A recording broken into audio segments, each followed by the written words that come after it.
que se va a insertar previamente no es parte de la planta, ¿sale? Y esta inserción se va a dar por técnicas de ingeniería genética, ¿sale? A eso se refiere cuando hablamos de una transformación genética, ¿sale? Vamos a ver por qué hablamos de esa inserción. Y bueno, con decirles que quizá esto lo vean muy nuevo, pero en realidad esa incorporación de genes dentro de células vegetales se da de manera natural.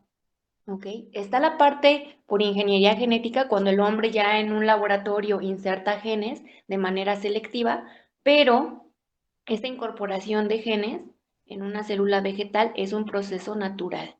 Tan natural que seguramente ustedes lo han visto, ¿sí? No sé si ustedes en árboles, esto es muy común en la ciudad, hay árboles que empiezan a generar estos tumores.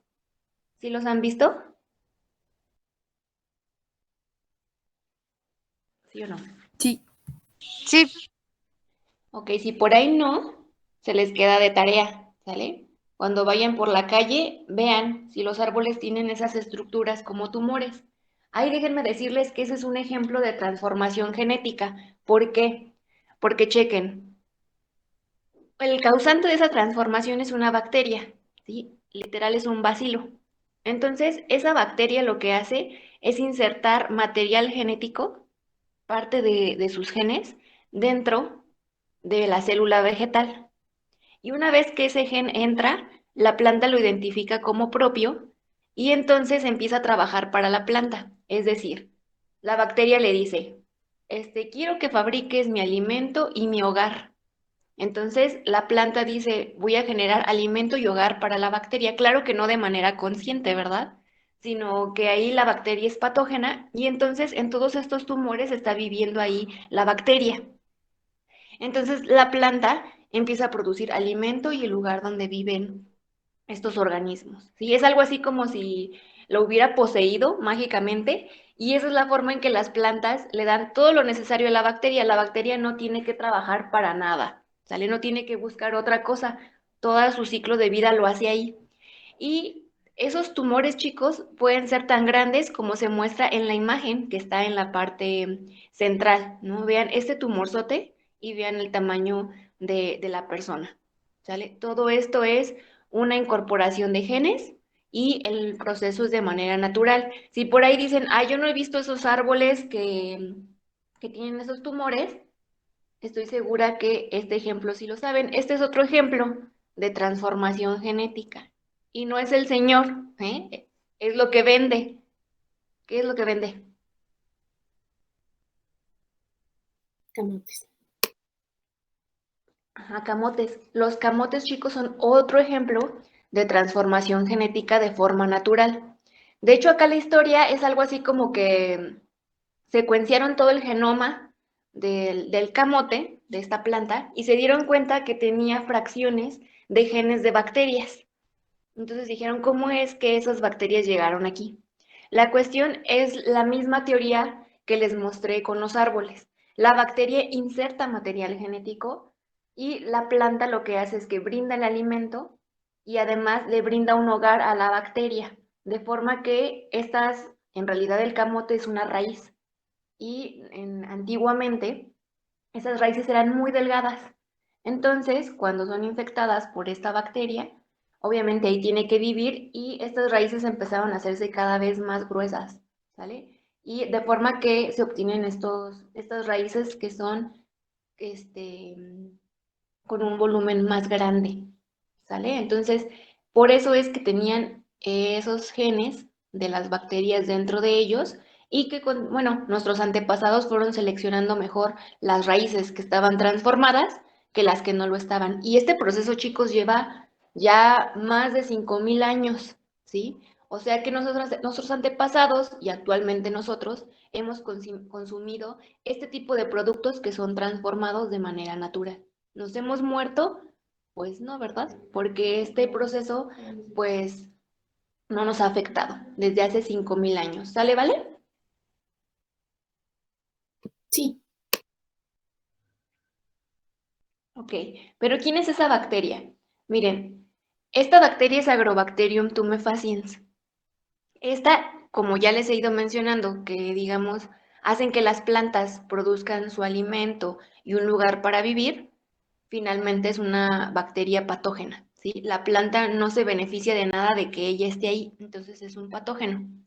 Y esta bacteria genera la enfermedad de la galla de la corona, que ahorita les voy a enseñar específicamente por qué. Como les mencioné también, esta bacteria tiene la capacidad de transferir DNA a las células de las plantas, ¿sale? Y para su clasificación, esta bacteria es una gram negativa, ¿sale? Esas serían las 3 características que ustedes tendrían que tomar en cuenta. Ahora, ¿qué es específicamente lo que la bacteria inserta dentro de la célula de la planta?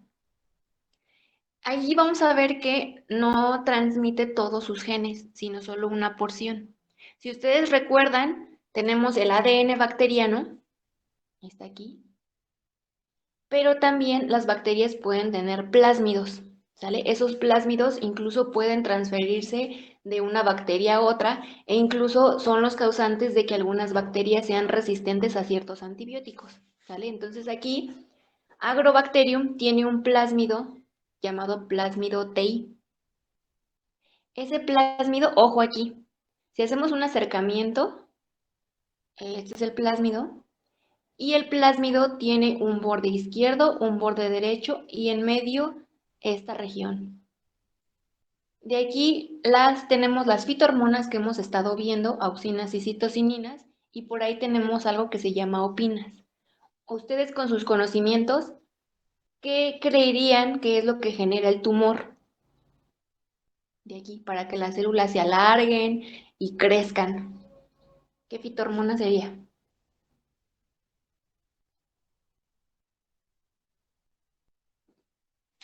¿Cuál creen?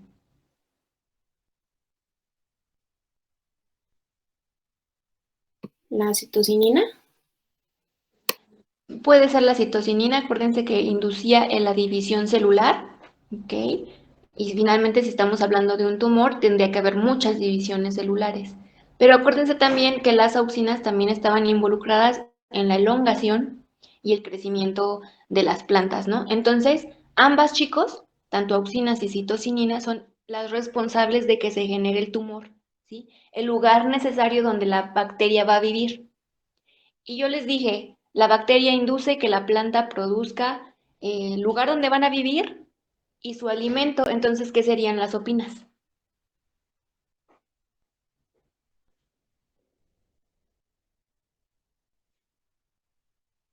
¿Si andan por ahí o andan dormidos ahora?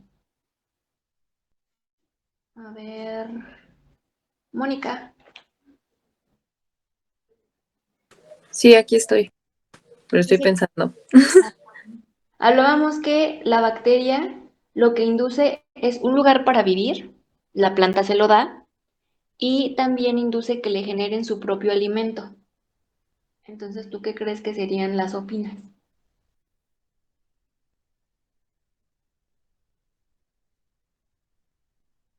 ¿Qué hacían las auxinas y las citocininas?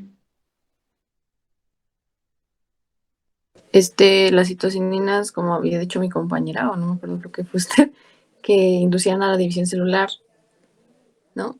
Y las auxinas eran las que también estaban involucradas en la elongación. Ok, y eso genera, ¿qué genera en la planta? Tache. A ver, Lisette,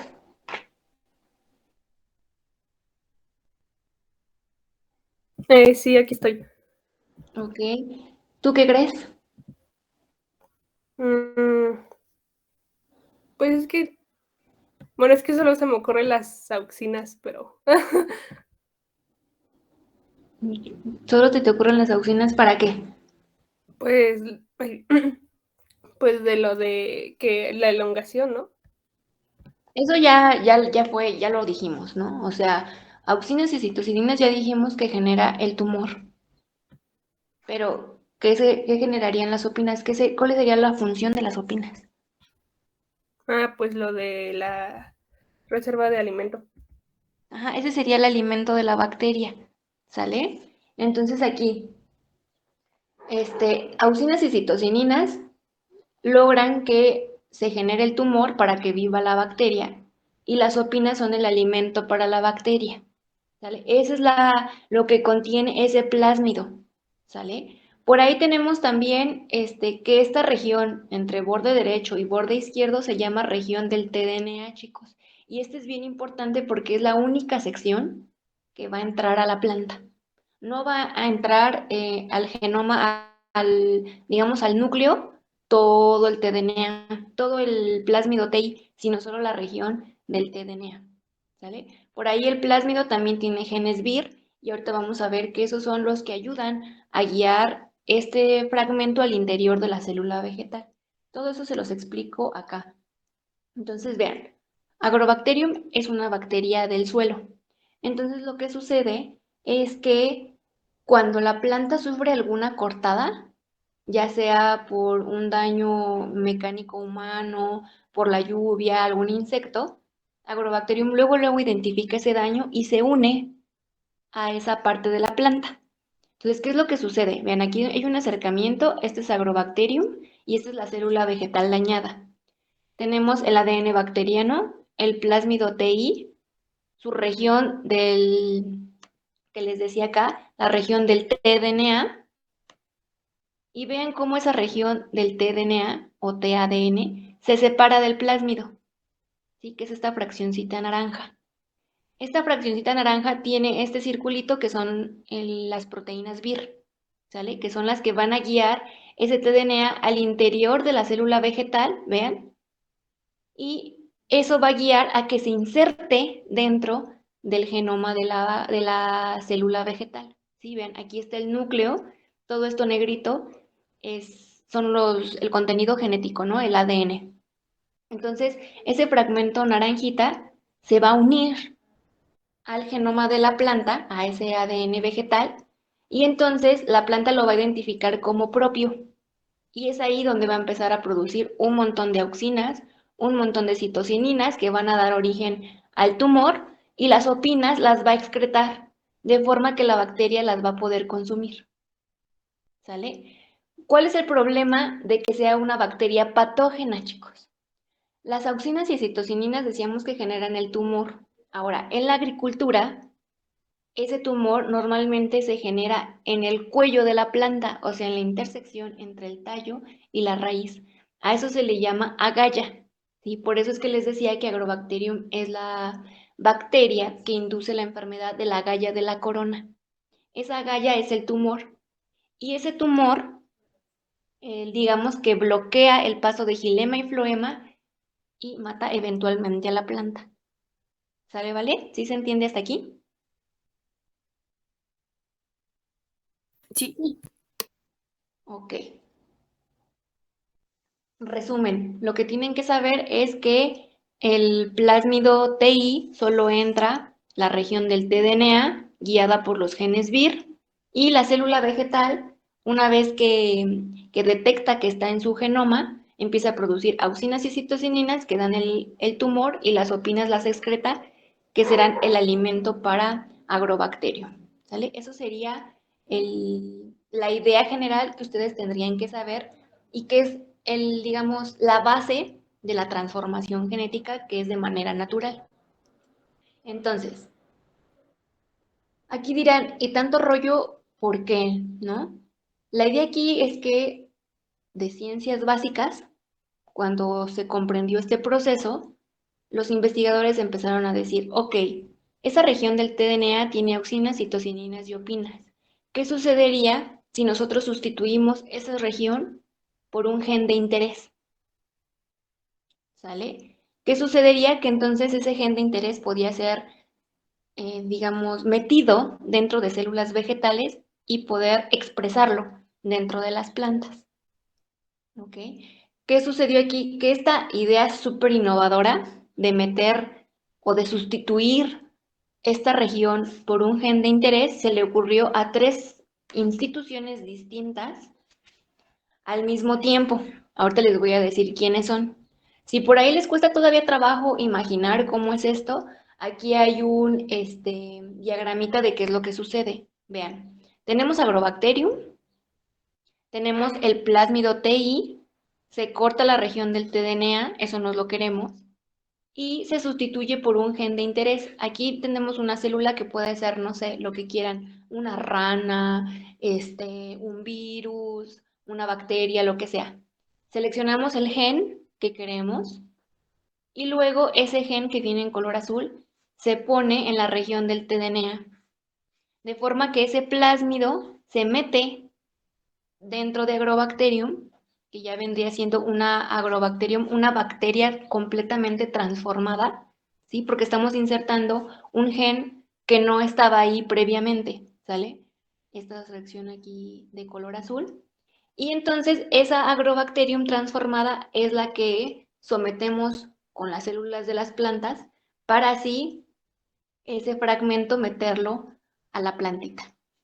¿Sale? ¿Sí se entiende esta parte de por qué sustituir con genes de interés esa región del tDNA? Sí. Sí. Ok. Entonces les decía que esta idea tan innovadora la pensaron 3 instituciones en el mundo al mismo tiempo. ¿Cuáles son esas 3 instituciones? La Universidad de Ghent en Bélgica, Monsanto en Estados Unidos y la Universidad de Washington, igual, en Estados Unidos, ¿no? Esto lo hicieron en 1983. Bueno, previamente, pero ambas, o más bien las 3, lo publicaron en este año. ¿Sale? Casualidad o no, las 3 se les ocurrió, las 3 hicieron el experimento, a las 3 les funcionó y las 3 lo publicaron en el mismo año. Acá en Bélgica les pongo la foto de un doctor. ¿Quién es? ¿Se acuerdan? ¿Es el doctor Luis Herrera? Es el doctor Luis Herrera, sí, el mexicano, el egresado de la Escuela de Ciencias Biológicas, allá donde están yendo, o allá donde están ahora, y IBQ, ¿no? Él estaba haciendo su doctorado en Bélgica y fue digamos, de los pioneros en hacer esto. De hecho, de las 3 instituciones, del que hizo una primera planta transformada, ¿no? Para que vean la importancia del investigador. Y bueno, déjenme decirles que cuando identificaron que se podían transformar plantas insertando genes de interés, el potencial era inmenso, ¿sí? De hecho, lo sigue siendo, ¿sale? Por ahí les puedo decir que al menos la versión de la vacuna de Canadá se sintetiza a partir de plantas de tabaco, ¿sí? De plantas transformadas. Entonces, aquí el potencial de las plantas genéticamente modificadas es muy amplio, ya lo vimos la clase pasada, y aquí se enfrentaron a un pequeño detalle. Dijeron, ok, podemos utilizar Agrobacterium para transformar plantas. Sin embargo, esta bacteria normalmente, digamos, infecta lo que son plantas dicotiledóneas. ¿Vale? Para que se vayan acordando de esas clases, transforma fácilmente dicotiledóneas. Sin embargo, la alimentación del mundo es de monocotiledóneas. Hablamos del maíz, el trigo, el arroz, todos estos cultivos que realmente nos alimentan fuertemente son mono. Entonces dijeron, uy, o sea, nosotros queremos transformar a las monocotiledóneas porque son la base de la agricultura. Queremos hacer plantas que sean más fuertes, más tolerantes, más, con más, digamos, requerimientos o mejoras nutritivas. Entonces ahí se encontraron con esa limitante. ¿Qué es lo que sucedió después? Bueno, que empezaron a surgir métodos, chicos, que son mecánicos, ¿sí? O sea, que tienen que romper pared y tienen que llegar hasta el núcleo de la célula vegetal para poder insertar material genético. Entonces, tenemos 2 tipos de métodos de transformación, los indirectos y los directos. Los indirectos son los medios biológicos, utilizando ¿qué? Bacterias. Específicamente, ¿qué bacterias? Las del género Agrobacterium, que son las que ya les he ido mencionando, ¿no? Ahorita hablamos solo de Agrobacterium tumefaciens, ¿sí? Pero también, chicos, es importante que sepan que tenemos a Agrobacterium rhizógenes. Y rhizógenes viene de raíz. Entonces, esas Agrobacterium lo que hacen es que meten material genético a nivel de raíz y aquí se pueden obtener las raíces peludas. Cuando hablábamos de cultivo de tejidos vegetales, hablábamos que en bioreactor se podían tener el crecimiento de puras raíces. Aquí podemos estar hablando de una transformación con Agrobacterium rhizogenes para obtener metabolitos de interés, ya sea farmacéutico o cosmético. ¿Sale? ¿Hasta aquí va bien? Sí, sí. Va. Ahora, en cuanto a los directos, o son los mecánicos, son los que les digo, se tiene que perforar pared, membrana y luego membrana nuclear para insertar esos genes dentro del genoma de la planta. ¿Sale? ¿Cuáles son estos métodos mecánicos? Tenemos la electroporación y la biobalística. ¿Sale? De hecho, dentro de estos métodos, chicos, hay muchos otros más, ¿sí? Pero les estoy presentando aquí los principales, los que normalmente se utilizan. Ahora,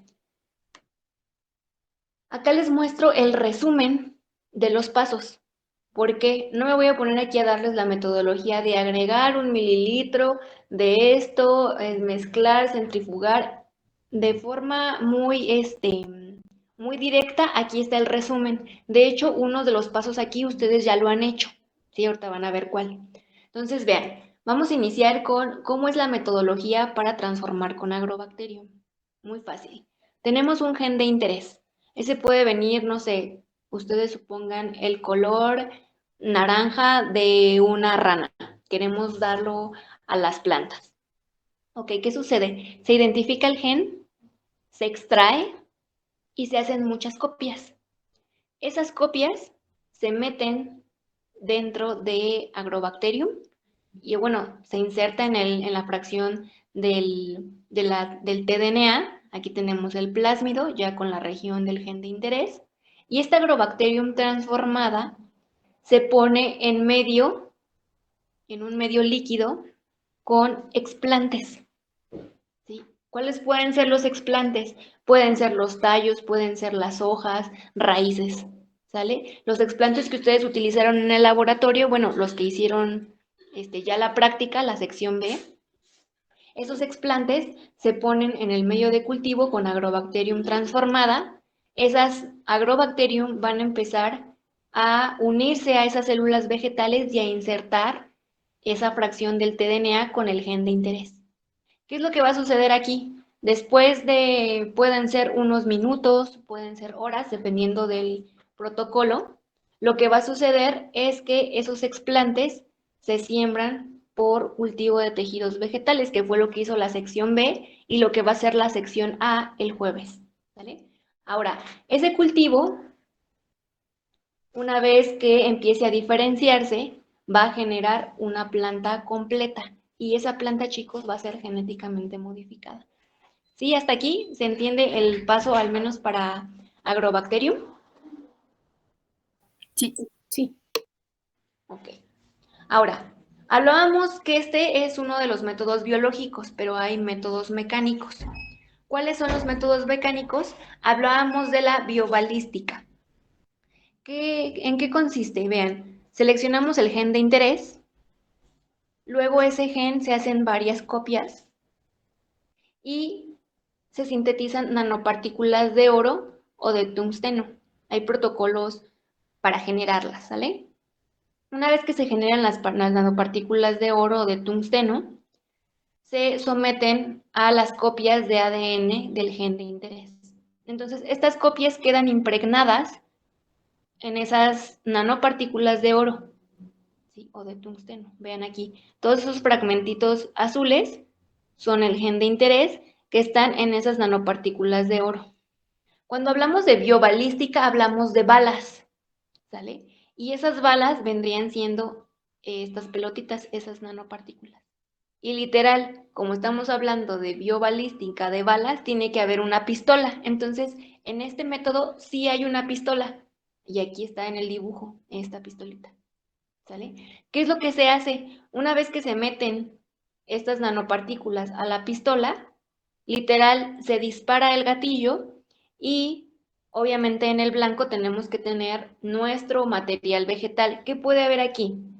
Pueden haber células vegetales, pueden ser protoplastos, pueden ser embriones, callos, cualquier parte de la planta puede ser susceptible a este tipo de transformación. Entonces, literal, se dispara en el tejido y una vez que las nanopartículas penetran dentro de la célula, rompen pared, rompen membrana, porque esas son súper chiquititas, ¿sale? Rompen membrana nuclear y los fragmentos son liberados en el núcleo y estos fragmentos se unen al genoma de la planta, ¿sale? Lo mismo, ese tejido al que fue sometido por biobalística se siembra en cultivo de tejidos vegetales y eventualmente esto da plantas completas y esa planta será genéticamente modificada. ¿Hasta aquí vamos bien? Para el método de biobalística. Sí. Ok, ¿todos? ¿O nada más por ahí, Jimena? Jimena y Eran. Sí, Sí, está bien. Va. Ahora, en cuanto a el otro método mecánico, que es la electroporación, de hecho, este método de electroporación no solo se utiliza para plantas, sino también para bacterias. Entonces, ¿qué es lo que se hace? Gen de interés, tenemos ya los protoplastos listos. En el caso de bacterias, literal, o sea, la bacteria se pone directamente, no necesitas generar nada porque las bacterias, aunque sí tienen pared, no hay ningún problema, se ponen directas en una celdilla, ¿sí? Bacterias o protoplastos se ponen directamente en celdilla. Ahora, esta celdilla se pone en un equipo que se llama electroporador. Este equipo se encarga de dar choques eléctricos. ¿Qué es lo que sucede? Esos choques eléctricos son de milisegundos, chicos, ¿sí? ¿Qué es lo que hace? El choque hace que las membranas de las células se abran, que generen poros. Entonces, al momento en que se genera el poro, entra el material genético que también va dentro de esa celdilla, ¿sí? O sea, estos genes de interés van en la celdilla, el protoplasto va en la celdilla, se da el choque eléctrico y estos genes de interés empiezan a meterse por los poros generados y entran directamente al núcleo, ¿sí? Esa es la forma en que se permite la entrada del ADN exógeno o del gen de interés a los protoplastos. ¿Qué se hace después? Esos protoplastos se siembran por cultivo de tejidos vegetales y eventualmente se genera una planta completa y esa planta es genéticamente modificada. ¿Sale? ¿Hasta aquí? Maestra, Dime, Maran. ¿me puede repetir el nombre del último método? Ok, es la electroporación. Gracias. Ok. Entonces, ¿sí, chicos? Sí. Sí. sí, Va. Ahora, si se dan cuenta, ¿cuál es el resumen o los puntos importantes aquí? Claro que tienen que recordar cuáles son los pasos que diferencian un agrobacterium de una biobalística de una electroporación. Pero tienen que checar que todos los métodos pasan por un proceso de cultivo de tejidos vegetales, ¿sí? Es necesario. ¿Por qué? Porque de explantes no puedes generar plantas completas. ¿Por qué? Porque a partir de embriones, protoplastos, callos o cualquier otro cultivo, o sea, cualquier otra parte, perdón, de este explante, necesitas pasar forzosamente por cultivo de tejidos para generar plantas completas, ¿sí? Entonces de ahí súper importancia del cultivo de tejidos vegetales. ¿Sí, hasta aquí? Sí. Ok, recuerden eso.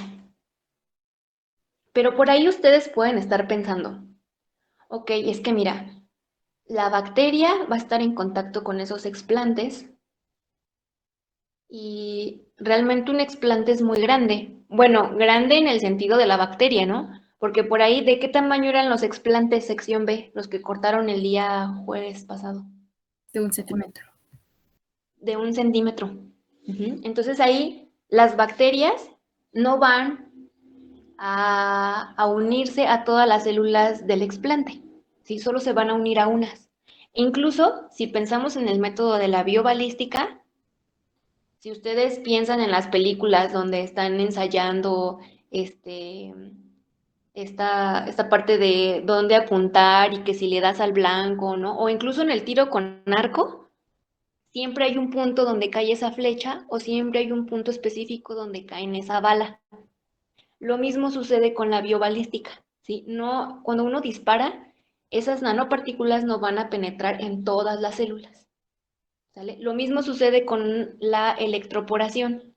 Cuando se da el choque eléctrico, sí se generan esos poros, se abren, entra el material genético, pero no todos los protoplastos van a tener ese éxito de la entrada del gen de interés. Entonces, ¿qué es lo que sucede? Vean, este es el tejido, ¿sí? Cada uno de los cuadritos es una célula. Entonces, las células que están en blanco, o sea, los cuadritos que están en blanco, son células que no están transformadas. Y los cuadritos que están en rosa son células transformadas, es decir, que ya tuvieron contacto con Agrobacterium, logró meter el material genético, a lo mejor ahí las nanopartículas sí entraron, o a lo mejor en la electroporación lograron entrar a estas células. ¿Qué es lo que sucede aquí? Chequen. Si ustedes siembran el tejido por cultivo de tejidos vegetales y son células no transformadas, ustedes van a hacer todo ese proceso, luego van a tener la siembra en cultivo de tejidos vegetales y después de 3 o 4 meses de haber gastado dinero, tiempo y los meses en cultivo de tejidos vegetales para tener una planta completa e incluso pasar por aclimatación, se dan cuenta que su planta no está transformada y lloran. Pero ¿qué sucede? Si ustedes siembran las células que están transformadas, padrísimo, eso lo pasas a cultivo de tejidos vegetales. Después de 3 meses, 4, aclimatas y obtienes una planta transformada. Eso es lo ideal. Pero ¿cómo evitamos sembrar células no transformadas? La forma de evitarlo es que ustedes tienen que saber que cuando uno transforma plantas, hay que identificar las transformadas de las no transformadas. ¿Por qué? Porque podemos pasar por cualquiera de los 3 métodos que ya les expliqué y lo que obtienen es esto. ¿Sí? Están sus plaquitas, aquí ya se generaron callos, pero ¿y luego? ¿Cómo las identifico? En realidad hay métodos para hacer esto, ¿sí? Y tenemos ayuda de 2 genes, ¿sí? Porque no solo se mete, chicos, el gen de interés, el de la cualidad que queremos darle a la planta, sino también se mete un gen reportero que literal es el que te avisa, es como si te diera un altavoz e inmediatamente te dice, esta es la célula o este es el material genético que fue exitosamente transformado. Te lo indica directamente e inmediatamente cuando se prueba. Y también se mete un gen de selección. Ese gen de selección, chicos, no sé si ustedes sean de esas generaciones que todavía les tocó ver Malcolm, el de en medio. Y había un capítulo donde Dewey pone unos muñequitos y se encarga de decir quién vive y quién muere. ¿Ok? Si por ahí no sé, a lo mejor no son de esa generación, quizás sí. Literal, el gen de selección hace lo que Dewey. Selecciona qué célula, en este caso, vive, selecciona qué célula muere. Específicamente, ¿cómo se observa esto, chicos? Se observa más o menos así. Tenemos la placa del cultivo con los explantes, en este caso ya callos, que fueron sometidos a un método previo de transformación. El gen reportero te va a decir, este es genéticamente modificado, este otro. Ahorita les voy a enseñar cómo se ve, ¿sí? Pero les da banderitas. La vista es inmediata. Y el gen de selección tarda un poquito más, pero ¿qué es lo que hace? Mata a los explantes o a las células que no estén transformadas, ¿sí? Entonces, todos estos se mueren, el resto permanece vivo. A eso le llamamos un gen de selección. Específicamente, más allá, ¿cómo vemos todo esto? Bueno, el gen reportero normalmente, chicos, es un gen que emite fluorescencia. Entonces, si nosotros observamos estos tejidos con luz UV, o sea, se pone todo oscuro, radian con luz UV y estos tienen fluorescencia. Si estos brillan, quiere decir que estos tres son los que están transformados genéticamente con éxito. ¿Ok? ¿Qué hay del gen de selección? Bueno, ahí les decía que es el que dice quién muere y quién vive. ¿Cómo se hace esto? Bueno, el gen de selección le confiere a las células la capacidad de resistir a un agente selectivo, es decir, un gen que tenga resistencia a un herbicida o un gen que tenga resistencia a un antibiótico. Eso es lo que se mete dentro de la planta. Entonces, imagínense, al medio de cultivo se pone el herbicida, se siembra la planta y las plantitas o las células en este caso, o el callo que esté ahí, tiene esa resistencia al herbicida, no se va a morir. Se va a morir todo aquel tejido o célula que no tenga esa resistencia, por tanto no fue transformada con éxito. Lo mismo con los antibióticos. Este puede ser incluso usado para bacterias. Se les genera cierta resistencia y cuando se ponen en medio de cultivo solo crecen las transformadas, aquellas a las cuales se les insertó ese gen de selección. ¿Sí se entiende aquí, chicos? Sí. Sí. Maestra, ¿me lo puede repetir, por favor? Sí, Lo del claro. gel de selección. Sí, vale. Mira, el gen de selección es un gen de resistencia. ¿Qué quiere decir esto? Tu planta se le llama wild type aquel organismo que no es genéticamente modificado. Entonces, esa célula, hablemos de células, o de sus amigas las bacterias, para que esto quede más claro. Tienen una bacteria, quieren transformarla, ¿ok? Y esa bacteria, cuando la siembras en un antibiótico, se muere. Entonces, quieres transformarla y ver si realmente se insertó tu gen de interés. ¿Qué es lo que haces? Ah, bueno, le pones un gen de selección que soporte ese antibiótico. Entonces, el medio donde se siembra esa bacteria tiene que tener ese antibiótico. De forma que cuando transformas a tus bacterias, que puede ser por electroporación, se ponen en el medio de cultivo que tiene el antibiótico, pero como ya tienes tu gen de selección, las bacterias que sí están transformadas, o sea que ya tienen este gen, van a empezar a crecer en ese medio con antibióticos. Las bacterias que no estén transformadas, obviamente, no tienen gen de selección y entonces mueren. Entonces, ahí aseguras que lo que esté creciendo en ese medio de cultivo sean puras bacterias que están completamente transformadas. ¿Sí? ¿O lo explico de otra forma? Ustedes digan. Sí, maestra, ya quedó claro. Muchas gracias. Va. Ok, entonces para que vean la importancia de que no solo se mete un gen de interés, sino también va con un gen reportero y un gen de selección.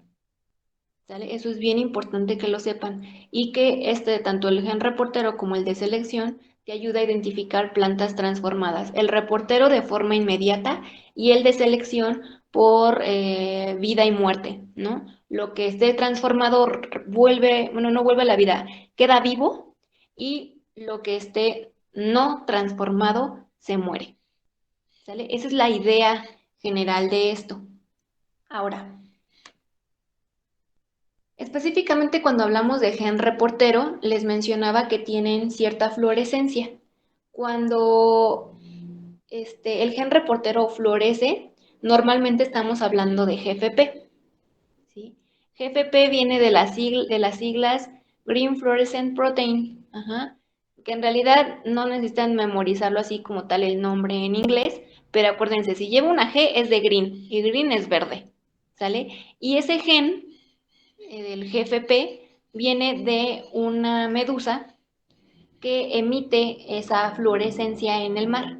¿Sí? Entonces, vean, aquí está la medusa y emite eso, ¿no? Entonces, ese color de esa fluorescencia es lo que el gen, el que se mete dentro de las plantas, incluso por ahí pueden ser también gen reportero de bacterias u hongos, ¿no? Estos son muy universales.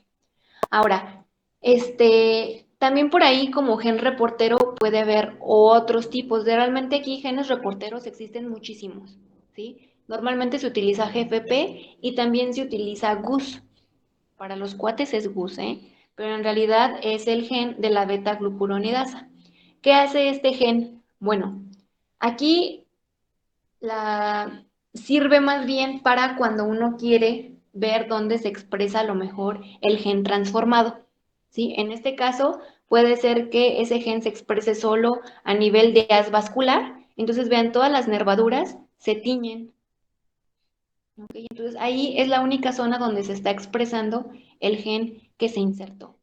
También por ahí puede ser que ese gen solo se exprese en ciertas hojas, en este caso en hojas más jóvenes. Vean, las hojas más jóvenes están teñidas de color azul, ¿ok? Y las más viejas un poquito menos, ¿no?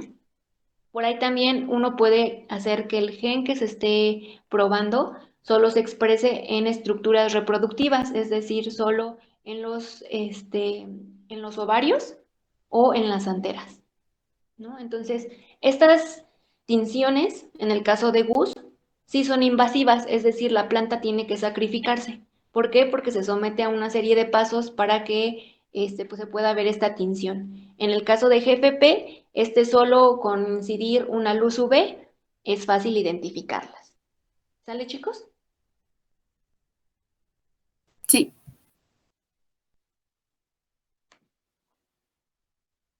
Y bueno, eso es en relación a cómo podemos transformar y ya si, por ejemplo, ustedes en determinado momento llegan a hacer este tipo de protocolos, ya al menos llegan con una idea, ¿sí? Y digo idea porque después ya les digo, si llegan a un laboratorio para empezar a hacer todo esto, ya sea para trabajar o para hacer investigación, ya hay protocolos muy específicos para cada tipo de planta, pero ustedes fácilmente pueden identificar los pasos y por qué se pasa por esos pasos.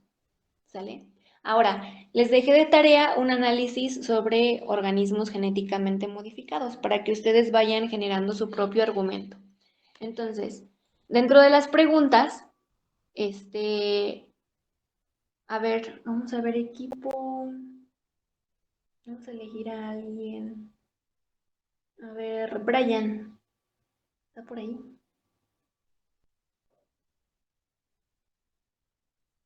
Sí, aquí estoy, maestra. Ok, Brian, a ver, cuéntanos, ¿cómo les fue con la primera pregunta? ¿Cuál de los dos elegirían comer? ¿Y por qué?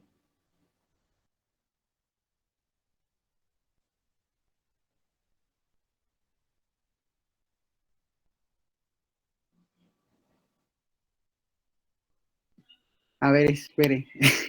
Que estoy abriendo mi archivo y ya no me acuerdo. ¿Cómo creen? No, pues ya no me acuerdo. Aquí hemos puesto. A ver, alguien del equipo que le ayude mientras a su compañero Brian. Pues pusimos, bueno, es que lo estuvimos platicando y preferimos el tomate con antocianos GMO, porque pues de hecho bueno, antes de elegir como cuál fruto comeríamos, había que investigar sobre los antocianos. Y pues en realidad aportan muchísimas cosas y en sí, principalmente los elegimos porque como que la toronja nos dio más miedo. ¿Por qué les dio miedo? Por todo lo que nos comentó de la mutación y todo eso, además de que, bueno, a mí no me gustan, pero por todo lo que comentó, intentando simular como que no vimos que no son malas, pues Ajá. yo sí preferiría comerme algo que incluso está hecho pues a propósito, por así decirlo, y no las toronjas que son un accidente. Ok, muy bien. Entonces, ustedes eligieron el tomate con antocianos, aparte de que los antocianos son buenos para la salud y que nos comenta Dafne, ¿no? Pues es que también, fíjate, los generados por mutación sí son intencionalmente, pero más bien la palabra es que de una intención aleatoria, ¿sí? No hay digamos, una certeza de cuáles son los cambios, ¿no? En cambio, el genéticamente modificado, acuérdense, eso significan esas siglas, GMO, ¿sí? El genéticamente modificado sí hay un protocolo de seguimiento e incluso, digamos, toda una investigación sobre el daño que eso pudiera causar a la salud y al ambiente. ¿Ok? Esa es la idea general, ¿verdad, Daphne? Sí, Ok.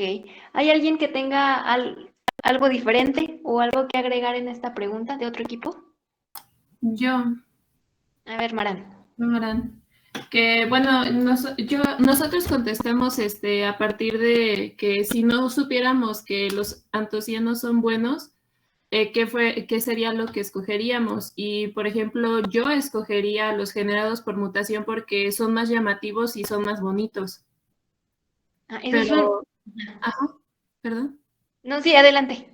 Ajá, pero y ya después pusimos que sabiendo cómo son generados y los beneficios de los antocianos, pues ya escogemos los jitomates.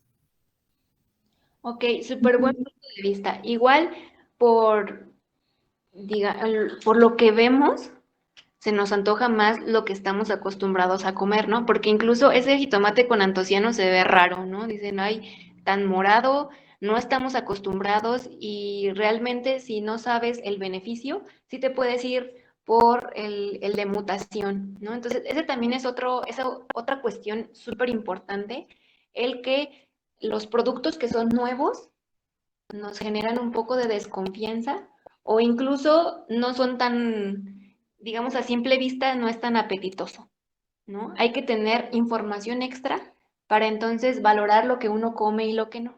Sale muy buen punto. ¿Alguien más que quiera anexar algo en relación a esto? ¿O ya quieren explicarme por qué creen que existe esa rivalidad de lo que aceptamos y no comer? A ver, Dafne ya. Está por ahí. ¿Quién falta? Valeria siempre participa. Está Joshua. Sí, aquí estoy. A ver, cuéntanos. ¿Cuál era la pregunta, maestra? Que es que se me corta mucho. Ay, a ver si se les corta el internet ahora que estemos en presencial. Cuéntanos, ¿qué creen que existe, por qué creen que existe esta rivalidad de lo que aceptamos y no comer? Pues pensamos que es más que nada por que hay muchas ideas como antiguas y no queremos aceptar como el futuro o lo que puede ser en un futuro las cosas. Ok. ¿Algún otro comentario, chicos? Yo, ¿Coinciden con los Ok. compañeros? A ver, ¿quién habló? Sí, es que somos del mismo ¿Mónica? equipo, pero no sé si hay alguien de diferente equipo que quiera opinar y ya al final yo. Es que quería complementar lo que dijo Joshua. Complementa, Mónica, adelante.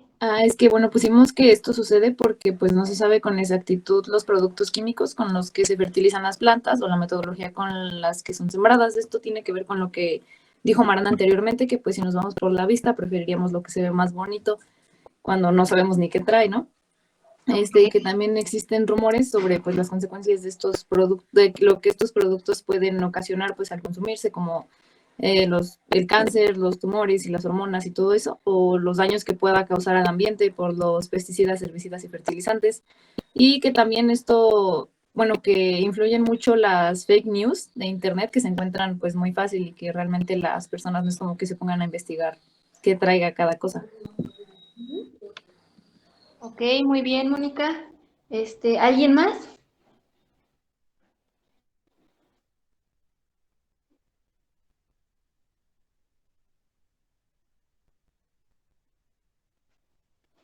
Esta parte del... ¿ya? Porque de qué nos estamos enfrentando, ¿no? Ya vimos lo que nos parece más o menos atractivo, ¿ok? Pero luego investigando un poquito más ya puedes dar un diferente punto de vista. Ahora, ya mencionó ahora Mónica sobre los rumores de lo malo, de que nos da incluso miedo, como dijo Joshua, no estamos bien informados. Las fake news también es otro tema en este aspecto. ¿Qué podemos concluir aquí? Que todo se basa en la, digamos, en la información que tenemos, ¿sí? Si nosotros consumimos información que habla en contra de todo esto y no procesamos toda esa información de si realmente es cierta o no, bajo un criterio ya científico, un criterio más objetivo, como es lo que les enseñan ahora en la escuela, porque nuestra escuela es muy objetiva, muy hacia el lado científico, es muy fácil que si no lo tomamos desde ese punto de vista, tomemos decisiones muy distintas, ¿sale? Entonces todo se basa en la información, chicos, que nos llega y cómo procesamos esa información, ¿sale? Esa es una rivalidad de lo que aceptamos y no comer, y claro que también por ahí, incluso lo mencionaron, cosas nuevas son más difíciles de aceptar que lo que ya estamos acostumbrados, ¿sale? ¿Quieren agregar alguna otra cosa aquí o pasamos a la siguiente pregunta?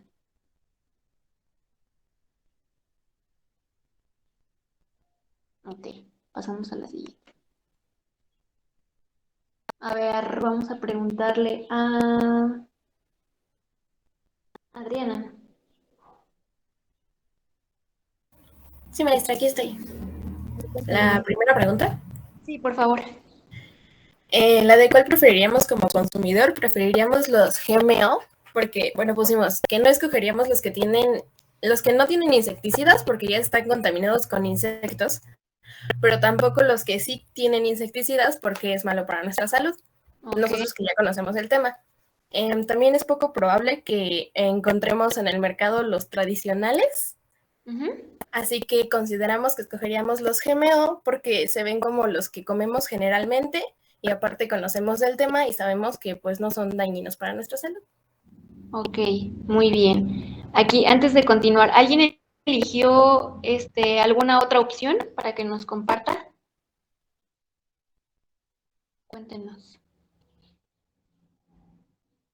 Ok, bueno, todos eligieron acá entonces el GMO, ¿no? Genéticamente modificado. Bien. Síguele, Adriana. ¿Cuál preferirían ustedes si fueran agricultor?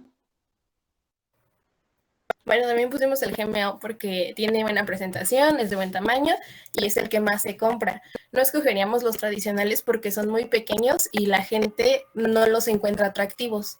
También evitaríamos los maíces con insecticidas porque son dañinos no solo para el consumidor, también para nosotros los agricultores, aunque si no tuviéramos otra opción, pues sí tendríamos que utilizarlos ya que no podemos quedarnos sin ventas. Ok, súper buen razonamiento.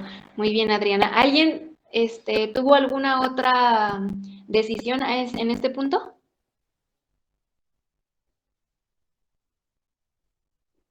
Ok. Bueno, ahí extra al comentario que hizo Adriana, porque en realidad lo comentó bastante bien. Déjenme decirles, si ustedes como ella o como en su equipo decidieron utilizar el genéticamente modificado, pero dice Adriana, pero si no tuviéramos la opción del modificado, pues ni modo, utilizaríamos el maíz rociado con insecticidas. ¿Qué es lo que sucede en nuestro país? Al menos para el maíz, chicos, el genéticamente modificado no se acepta. Si nosotros no sembramos maíz genéticamente modificado, entonces, ¿qué es lo que estamos consumiendo? No nos llega así el maíz, todo feo. Tampoco nos llega el genéticamente modificado y tampoco nos llega el maíz tradicional. Entonces, el que nos estamos comiendo es ¿sale? El maíz rociado con insecticidas, si es que es producto mexicano, ¿sí? O sea, sembrado aquí en México, cultivado por nuestros agricultores, ¿ok? Pero aquí les doy el tip, a lo mejor dicen, uy, o sea, comemos todo el tiempo maíz, tortillas, cereal, no caigan en tanto pánico. En realidad México no es capaz de producir todo el maíz que consumimos. De hecho, todo lo importamos y lo importamos de Estados Unidos, que es de los principales productores de maíz en el mundo. Ajá. Cuando deberíamos de ser nosotros, ¿no? Que es la cuna aquí del maíz. Entonces, ese maíz que nosotros estamos importando de Estados Unidos, sí es el genéticamente modificado, ¿sale? Pero realmente nuestras tierras, todo estamos haciéndolo a este nivel. ¿Okay? Entonces, nuestros agricultores están sometidos a ese daño ambiental, a ese daño a su salud, hacia nosotros, y pues eso habría que empezar a cambiarlo, ¿no? Y aquí, Bueno, su perspectiva en el caso de este equipo, pues no cambió, porque en realidad tanto consumidor como agricultor decidieron la selección de un genéticamente modificado, ¿no? Entonces aquí no habría ningún otro problema. No sé si alguien quiere anexar algún otro comentario en relación a esto.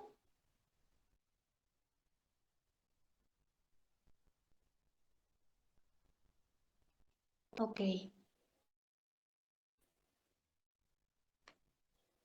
Bueno, ya para finalizar esta parte de la clase, acuérdense que estas clases van a ser, al menos esta y todavía la que sigue, un poco cortas, porque les digo que tengo que trasladarme a la escuela, ¿no? Pero acá les dejo otra tarea, ¿sí?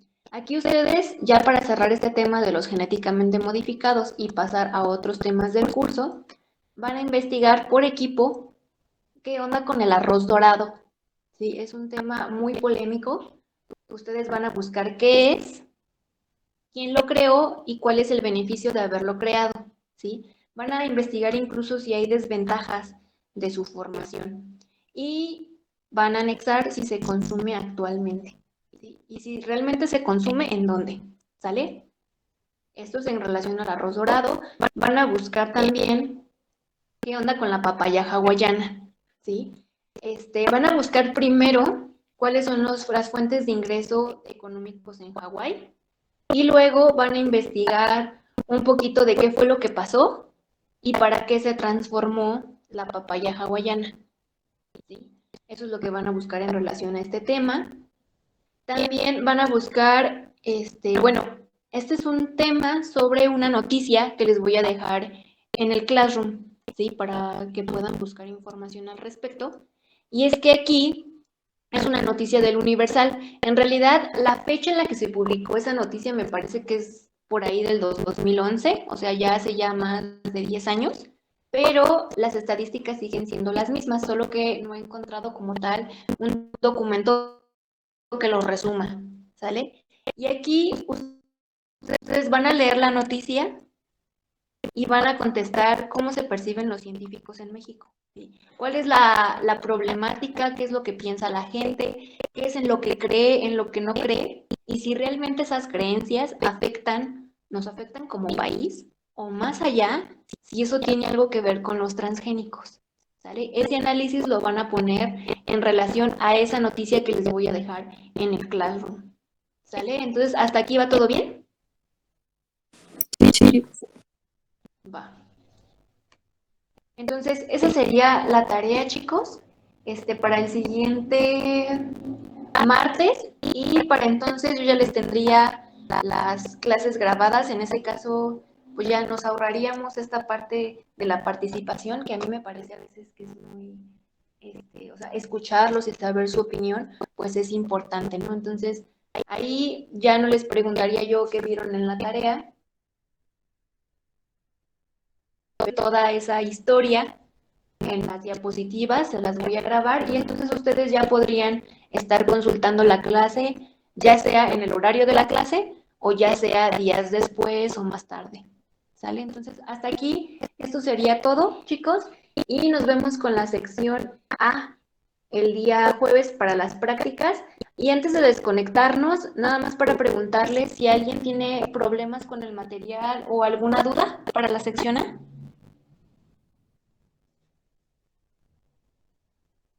No, maestra, creo que no. No, maestra. Ok, con todas las ganas para vernos el jueves, ¿sale? Entonces nos vemos, chicos, y que estén muy bien. De todos modos, yo estoy al tanto de cualquier duda, comentario que tengan, y mientras, que pasen un bonito martes. Gracias, chicos. Gracias, maestra. Gracias, igualmente. Gracias, maestra. Hasta luego. Gracias.